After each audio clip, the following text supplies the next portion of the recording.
Hey guys, welcome back to Jon's Watch. Today I'm taking a look at a game called The Forest of Doom. Now, The Forest of Doom is basically a digital reimagining of Ian Livingstone's adventure books. They're like the Choose Your Own Adventure books. If there's any Yorkscast fans watching this, they did a night last Christmas live streams where they basically went through the whole book, which was very cool. It was a lot of fun to watch. And basically this is just a way to play the thing without having to like write down all your own numbers and stuff. I just got a little update for it. I'm not sure what that is. It is part of the Fighting Fantasy series, and apparently there's going to be more Ian Livingstone books coming to Steam, which is pretty exciting. This one came to Steam on October 30th, 2014, and trigger price is $9.99 US or $10.99 Canadian. So let's just hop into it. Let's see what we can do in The Forest of Doom. So it's a fighting fantasy game book, interactive adventure in which you are the hero. You can only win by choosing the correct path, finding equipment, avoiding traps, and surviving combat. Before embarking on your adventure, you must determine your own strengths and weaknesses with a series of dice rolls. You have in your possession a sword, some leather armor, and a backpack containing provisions for the trip. You've been preparing for your quest by training yourself in swordplay and exercising vigorously to build up your stamina. So you just click to move it. Can you, like, drag? No. First, choose from one of the 3 difficulty settings. Okay, so do we want Adventurer? Oh. Ooh. So Adventurer, Hardcore Hero, or Free Read. Okay, no, we'll do Adventurer. Boom. You've chosen the Adventurer difficulty mode. You must calculate your initial stamina. Okay. You roll 2 dice and add 12 to the number rolled. Okay. So let's try this. So roll your starting stamina. Oh, there we go. So we got 9. Holy crap, that's good actually. So we got 21, and determine your skill. Your skill reflects your swordsmanship and general fighting expertise. Your starting skill is determined by rolling 1 die and adding 6 to the number. Alright, let's see what we get. 3, that's alright. Determine your luck. How lucky you are, I guess. Okay, easy enough. Roll your starting luck. Oh. We're getting quite average stats right now, except for our stamina. Our stamina's pretty good. Okay, do we want a potion of skill, potion of strength, or a potion of fortune? Let's go for a potion of strength. Once you select your potion, then you may begin. You're an adventurer or sword for hire, and have been roaming the northern borderlands of your kingdom. Having always spurned the dullness of village life, you now wander the lands in search of wealth and danger. Despite the long walks and rough outdoor life, you're content with your unknown destiny. The world holds no fears for you as you are a skillful warrior, well practiced in the art of slaying evil men and beasts with your trusty sword. Not once during the last 10 days since entering the northern borderlands have you set eyes upon another person. This does not worry you at all, as you are happy with your own company. Oh look! Whoa! Didn't know you could do that. That's pretty cool. You're happy with your own company, enjoy the slow, sunny days hunting, eating and sleeping. It's evening, and having feasted on a dinner of rabbits spit roasted on an open fire, you settle down to sleep beneath your sheepskin blanket. There's a full moon, and light sparkles on the blade of your broadsword skewered into the ground by your side. You gaze at it, wondering when you will next have to wipe the blood of some vile creature from its sharp edge. These are strange lands, inhabited by weird and loathsome beasts, goblins, trolls, and even dragons. As the flame of your campfire gently dies, you begin to drift asleep, and images of screaming green-faced trolls flicker through your mind. Suddenly in the bushes to your left, you hear the loud crack of a twig breaking under a clumsy foot. You leap up and grab your sword from the ground. You stand motionless but alert, ready to pounce on your unseen adversary. Then you hear a groan, followed by the dull thud of a body falling to the ground. Is it a trap? Slowly you walk over to the bush where the noise is coming from, and carefully pull back the branches. You look down to see a little old man with a great bushy beard, his face contorted with pain. Crouch down to remove the iron helmet covering his balding head, and notice 2 crossbow bolts protruding from the stomach of his plump, chainmail-clad torso. Picking him up, you carry him over to the fire and stir the dying embers into life. After covering him with a sheepskin blanket, you manage to get the old man to drink a little water. He coughs and moans. He sits up, rigid, eyes staring fixedly ahead, and starts to shout, "I'll get them! I'll get them! Don't you fear, Gillibrand! Bigleg is coming to bring you the hammer! Oh yes, indeed I am! Oh yes!" The dwarf, whose name you presume to be Bigleg, is obviously delirious from the poison-tipped bolts lodged in his stomach. You watch as he slumps down again to the ground, then whisper his name in his ear. His eyes stare unblinkingly at you as he again starts to shout, "Ambush! Look out! Ambush! Ah! The hammer! Take the hammer to Gillibrand! Save the dwarfs!" His eyes half close and the pain seems to ease a little, and as the delirium subsides, he speaks to you again in a low whisper. "Help us, friend! Take the hammer to Gillibrand! Only the hammer will unite our people against the trolls. We're on our way to Darkwood in search of the hammer, ambushed by little people. Others killed. The map in my pouch will take you to the home of JaRDev, the master mage of these parts. He has great magics for sale to protect you against the creatures of Darkwood. Take my gold. I beg you to find the hammer and take it to Gillibrand, my lord of Stonebridge. You will be well rewarded." Big Leg opens his mouth to start another sentence, but nothing comes out except his last dying breath. You sit down and ponder Big Leg's words. Who is Gillibrand? Who is JaRDev? What is all the fuss about the dwarfish hammer? You reach over to the still body of Big Leg and remove the pouch from the leather belt around his waist. Inside you find 30 gold pieces and a map. Excellent! There's our map, I guess. Can I see it? Map. Aha, so we haven't done any exploring yet. Boop. Can we see our adventurer sheet? That's cool! So this is like the kind of stuff that you'd like write down yourself. Yeah. Jingling the coins in your hand, you think of the possible rewards which may await you just for returning a hammer to a village of dwarfs. You decide to try and find the hammer in Darkwood Forest. It's been a few weeks since your last good battle, and what is more, you're likely to be well paid for this one. With your mind made up, you settle down to sleep, having taken back the sheepskin blanket from poor Big Leg. In the morning, you bury the old dwarf and gather up your possessions. You examine the map, look up to the sun and find your bearings. Whistling merrily, you head off south at a good pace, eager to meet this man JaRDev and see what he has to offer. Now turn over! Here we go. So this is like chapter 1 or something. Oh. Your walk to JaRDev takes a little over half a day, and you arrive at his stone tower dirty and hungry, so that must be that, and if we look at the map, that should be it. There we are, we're right there. As the tower is set back on the edges of Darkwood some 50 meters from the path you've been following, it's difficult to find. Finally, you walk up to the huge oak door, somewhat relieved to find that it does exist and that Big Leg had not been speaking wildly in his delirium. A large brass bell and gong hang from the stone archway. As you ring the bell, a shiver runs down your spine, and you realize that a loud bong invades a deep silence which you had not noticed before. There are no sounds of birds or animals to be heard. You wait anxiously at the door and hear slow footsteps descending the stairs from the tower above. A small wooden slot in the door slides open and two eyes appear and examine you. "Well, who are you?" demands a grumpy voice through the hole. He has a weird voice.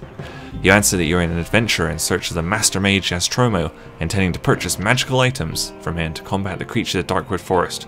"Oh, well in that case, if you're interested in buying some of my merchandise, you'd better come up. I am JaRDev." He has a really weird voice. He then turns and slowly climbs the stone stairs. Okay, here we go, our first decision. Will we follow him up the stairs? Will we draw our sword and attack him? Well, if he's JaRDev the master mage, I don't think we want to attack him with a sword. We're going to follow him up the stairs. Turn to 261. Ah, here we are on 261. This is so cool, it's just like a real book. Amazing! You follow the huffing and puffing old man in his tattered robes up the spiral staircase to a large room at the top of the tower. Shelves, cupboards and cabinets line the walls, all filled with bottles, jars, weapons, armor and all manner of strange artifacts. JaRDev shuffles past the general clutter and slumps down in an old oak chair. He reaches into his top pocket and pulls out a fragile pair of gold-rimmed spectacles. Placing these on his nose, he picks up a piece of slate and chalk from a table next to his chair and begins to write frantically. He then hands you the slate. So I guess this is like, this is going to be his list of stuff. Potion of healing, 3 gold. Potion of plant control, potion of stillness, potion of insect control, anti-poison, holy water, ring of light, boost of leaping, rope of gold, net of entanglement, armband of strength. Nose filters, just loads of stuff. He tells you that all the instructions for use are written clearly on the labels attached to the items, together with their suggested use. He sighs and tells you that unfortunately, the magic in the items only works once, but they're best you can buy for the money. I mean, like 3 gold for fire capsules isn't too bad, I don't think. How much do we have? Can we have a look? We have, well, 30 gold, not bad. JaRDev then asks you the reason for the purchase of the items, and you tell him your story and your decision to continue the quest of the luckless Big Leg. There's a lot of spelling and like grammatical errors in this so far. I'm just pointing that out. There's a lot of stuff. Like, this should be asks. I mean, there's lots. It's kind of weird. I doubt it was like that in the original one. Ah, yes. Troma says slowly, rubbing his chin. I heard that the good dwarves of Stonebridge had lost their fabled warhammer. Without it, their king is unable to rouse his people, despite the fact that the hill trolls threaten his village. Rumor has it that an envious king of another village of dwarfs sent an eagle to Stonebridge to steal the hammer, which he managed to do. But as it flew over Darkwood, it was attacked by deathhawks, and the hammer dropped into the forest and was lost. Apparently, 2 forest goblins found the hammer, but could not decide who was to keep it. They wrestled for hours, but gave up. They discovered that the handle unscrewed from the head, and the argument was settled. One kept the head, the other kept the handle. Then they parted, each happy with his new treasure. Who knows if they still have them? So I'm afraid your problems are doubled. I can tell you the head is made of bronze, and the handle is made of polished ebony. Both head and handle have the letter G inscribed on them. Your task is not easy. Good luck. That is a very hard voice to do for that long. You thank Troma and leave the room by the spiral staircase. Wait, did I buy things? Can I go back and buy things? I think I probably could. What should we get? We've got 30 gold. Should we get a potion of healing? That will probably be quite useful. Boom. Yes. Ring of Light sounds pretty fun. Potion of Plant Control. I do actually know that comes in quite useful later on. Boots of Leaping. Rope of Climbing. I think that might be it. What does this do? No. Fire capsules? Yeah, let's get those. What's the nose filters for? How much gold do we have left? We got 14, let's get some nose filters. Boom! Alright. What was he on about? Turn to 177 as we leave the room by the spiral staircase. Outside in the bright light, you notice a dead quietness again. A narrow path leads northwards from the tall grass surrounding Troma's tower into the dense undergrowth of Darkwood Forest. In a few strides, you're surrounded by the dark and tangled forest. Stones and knotted roots seem to hide in the shadows, and you can almost believe they are trying to trip you up. The light fades quickly, and the air becomes moist and unpleasant. Deeper and deeper you go, into the gloom. Eventually the path forks on either side of a huge old tree. To go west, turn to 289, to go east, turn to 160. Can we see our map? Oops, no, I want to see our map. There you are. So here we are, we're at the fork in the path right now. Ooh. I think we'll go east for now. Let's go to 160. There's a bird.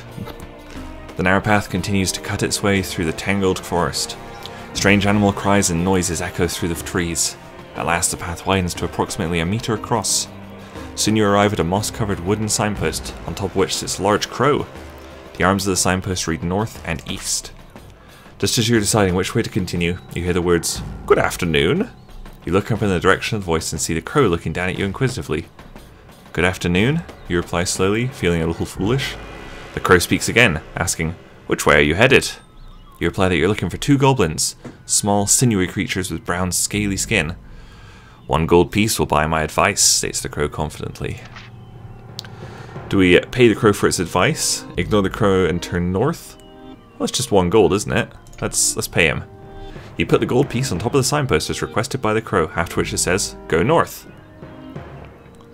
You ask the crow why it needs gold pieces, and it replies that it needs 30 gold pieces to pay Troma to turn it back into a human again. Oh no! He only wanted 1 gold, maybe he already had 29. You bid the crow farewell. If you want to go north, as advised by the crow, turn to 8. If you'd rather continue eastwards, turn to 239. Let's go to 8. Walking along the path, you hear footsteps and arguing voices ahead of you. Do we want to meet their owners, or do we want to hide in the bushes and let them walk by? Let's go meet them, because I would like to try and show off combat. And this might lead to combat. Oh! Hello, fellas. You can see a lot of your legs there, mate. You draw your sword and prepare to meet the owners of the arguing voices. 2 tall, spindly creatures appear clad in tattered cloth, of which they wear chainmail jackets. They see you and instantly stop their argument. They are hobgoblins and draw their swords to attack you. You must fight! If you win, turn to 301.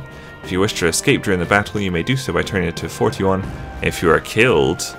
Okay, so yeah, we are going to fight. You must fight. Fight on! Okay, so they must be rolling those. I hit the first hobgoblin. Great! Yeah, keep fighting on. I wonder what test your luck does. Let's fight on again. I mean, I do have amazing stamina. Oh shit, they hurt me a little bit, so my stamina is my HP. Oh god, they're kind of fucking me up. I'll keep trying. Okay, we should be good there. Boom. Do we want to test our luck? What does that mean? Okay, interesting. You've defeated the first hobgoblin. Now you must face the second hobgoblin, so we'll fight on again. 6-3, oh, we should be good there.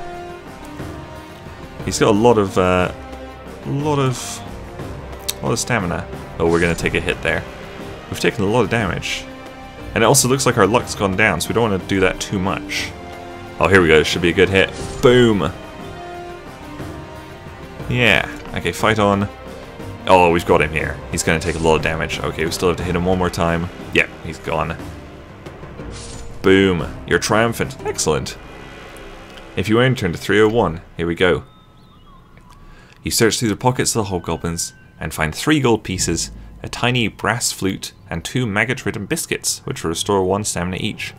There's also a necklace made of mouse skulls around one of their necks. Ooh. Can I have all of them? I hope I took all that stuff. Can we have a look in our adventure sheet? Oh, look at that. Whee! Mouse skull necklace. Yeah, it's there. Sweet. To the left of the path, you notice a large hole in the ground with a diameter of some 3 meters. Walking over to the edge of the hole, you see it sloping off into the depths of the earth. If you wish to walk down the hole, turn to 125. Let's keep going northwards. Don't want to go down a hole yet. That sounds scary. At last, the trees begin to thin out, and shafts of sunlight beam down through the gaps on either side of the path. As the path widens, you see a large cave entrance set a few yards back on the right. Let's have a look at our map. So there was an encounter. Must have been the bird. Should we have a look in the cave? Let's go in the cave. Slowly you peer into the cave and see the huge shape of an ogre walking slowly over to a wicker cave with a bowl of water in his great hand. He's dressed in animal furs and carries a stone club in his belt. There appears to be a small creature jumping around inside the cage. You may pick up a rock and throw it at the ogre. Rush in and attack the ogre with your sword. I'm going to try throwing a rock. If you possess a glove... Oh no. We do not have that, so we have to go to 10. You pick up a good-sized rock off the ground and take aim. You throw the rock with all your might at the ogre, but dismayed to see it fly past his head and crash against the far wall of the cave. You curse, but decide nevertheless to rush into the cave to attack the ogre. Shit. Okay, you draw your sword as you enter the cave. The ogre throws down the wooden bowl and lifts the large stone club from his belt. He grunts and lopes towards you. Prepare for battle. Alright, time to fight this guy. Fight on. He's got a lot of stamina. He's gonna fuck me up, I think. Oh no, we're gonna get a good hit on him here. I think we might be able to do this. It's gonna be close though. Shit, let's test our luck. You take less damage? Okay. Fight on. Oh god. We might die. We might very well die. Oh no, we're gonna get a nice big hit on him here. Boom. Let's keep fighting on. We're gonna hit him again. Okay, I think we should be able to take him out. I'm not gonna... Oh god. Ouch. Oh, are we gonna win that? Yeah, because we've got one more skill. We're not gonna win that one. Let's see how lucky we are. Oh, that should be a nice big hit. You take no damage. Oh, you take more damage. What? Oh, shit. Okay, keep fighting. Oh, he's gonna hit us again. Oh my god, this is awful. Okay, we just need to hit him one more time. We hit him! We killed him! Holy shit. Okay. As the ogre slumps to the ground, the creature in the cage jumps around even more frantically than before. Do we take a closer look at the creature? Search through the contents of the cave? Yeah, let's do that. There's not much of interest to be found in the cave.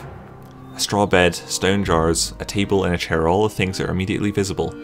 But on a stone shelf above the bed, a small silver box catches your eye. Yeah, we want to open the box. A yellow gas escapes and envelops your face. We do actually have the nose filters. The gas is toxic and your eyes start to water. You hold your breath long enough to find the nose filters and slip them into place inside your nostrils. You inhale tentatively, but all is well. After a while, the gas cloud around your face fades away and you put the silver box into your backpack. So now I guess we have to go... Yeah, we can go rescue the little creature fella. And that is where I will leave this video on Ian Livingstone's The Forest of Doom. It is very cool. It's quite immersive actually. I was having a lot of fun there. I feel like this would be the kind of game that would be very fun to stream. Let me know if you'd like me to stream this. I could probably give it a go at some point. We could probably, you know, crank through a lot of the book in one go. Let me know if you'd be interested in seeing that. Yeah, thank you guys very much for watching, and I'll see you guys later. Bye! Hello, mate! Hello, mate! We're tiny little dragons! We are tiny little dragons, we're wee lads. Woo!